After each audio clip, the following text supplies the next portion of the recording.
When you're writing an offer, how much time do you want to give the seller to respond to your offer?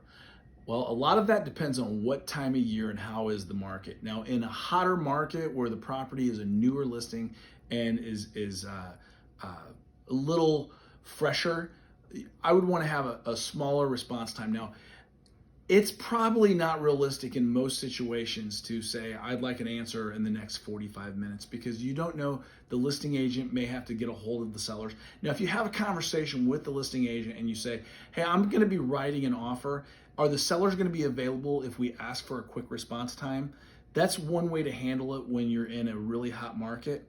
In a slower market, say that it gets to later in the year and you're in the December and January market, giving that seller a little bit more time can be advantageous so that the seller doesn't feel like they're rushed. They can think a little bit more logically. If you give them 4, 5, 6 hours, that's usually pretty fair.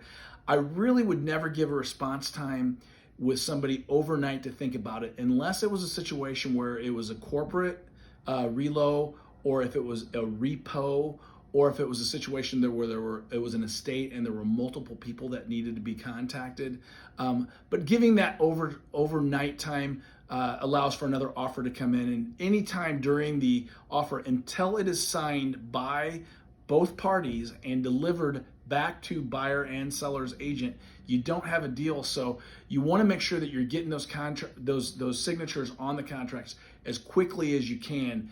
But the response time really is dictated by how hot the market is and how hot the property is. So just give a little bit of thought when you're writing your offer.